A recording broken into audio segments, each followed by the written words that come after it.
I can remember my first tornado. When I was a kid, I lived in Kansas, and I remember going into our basement and looking out the small basement window and seeing this yellow greenish sky and hearing the tornado sirens go off. And I was excited, tornado! Because at that point, my only frame of reference was The Wizard of Oz, right? And that ended up pretty good for Dorothy, so who wouldn't be excited about a tornado? Now, obviously, I'm an adult. I get it. There's destruction, sometimes death. Generally, tornadoes are not a very good thing. And yet, we live with them. We live in Indiana. There are tornadoes all around. So, this quick video is just to highlight what we do to prepare in the unlikely event that a tornado were to actually touch down near our church. So, what do you do? Let's start there. What do you do when you hear the tornado siren?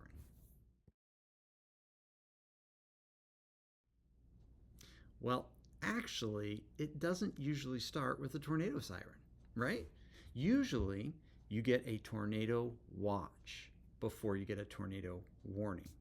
Now, the differences are pretty simple. A watch is when the conditions are right for a tornado to be present, so a tornado might come, and those are usually issued by the Weather Service minutes to hours before a tornado would actually land. Now, a tornado warning means that a tornado has been sighted and is nearby, and you need to take immediate shelter. So a watch versus a warning.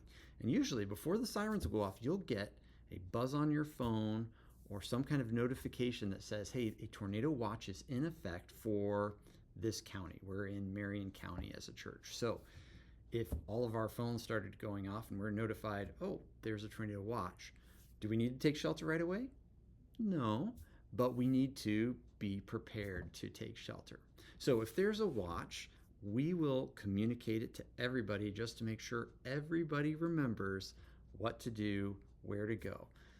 Now, why do we do training then? Well, it's because you don't always have a lot of time between a watch and a warning.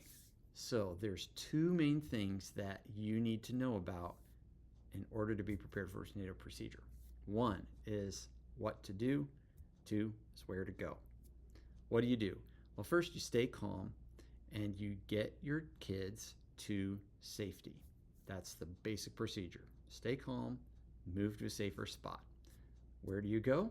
We'll show you two locations where we would like you to go, but really you could go anywhere that would be away from windows, away from exterior doors.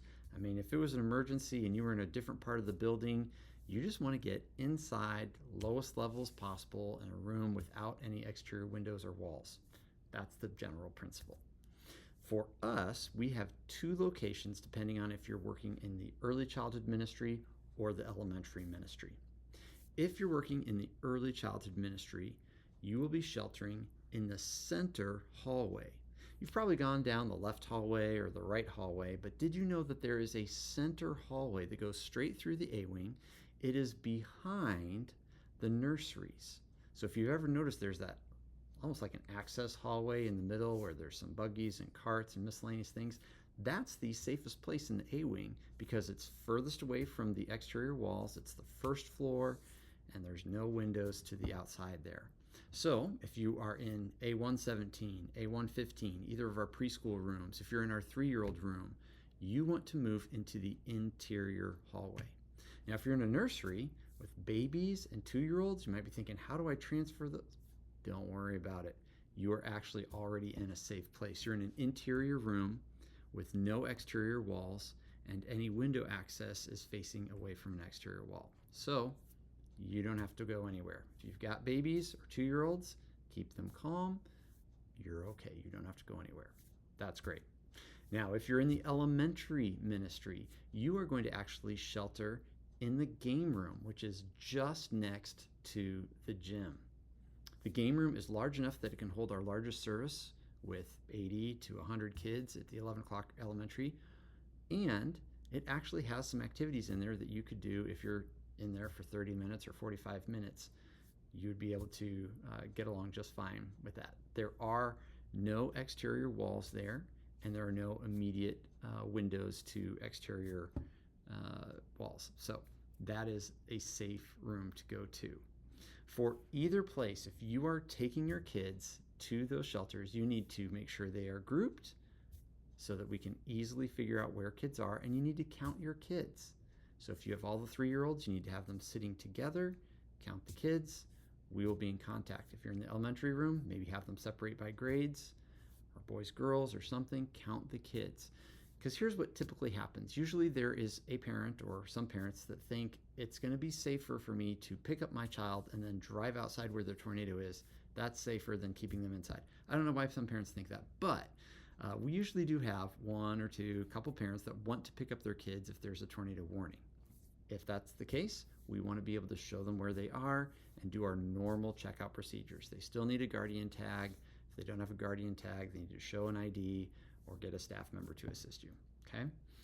But in general, when the watches come, we just kind of make sure that we're ready. When the warning comes, we move to our shelter. We shelter in place for the duration of the warning, and then we're released. If there's any information that needs to be relayed, we will communicate it using our radios. And the radio communication sequence will go from staff to coaches to teachers to kids. To the extent that you're available, please minimize the chatter in the event of a tornado emergency. Let the staff, so the director, the children's pastor, let us initiate the conversation. Like we might ask, hey, how many kids are in our 3-year-old room? How many kids are sheltering for our 4's room or 5's room? You can give the information back, but please try to minimize chatter as much as possible so that we can make sure it's open for any actual emergencies or parents that need to pick up or that sort of thing. That's basically it for tornado procedures. It's super easy for you to lead your kids to a safe place and make sure that everybody's okay in the event of a tornado.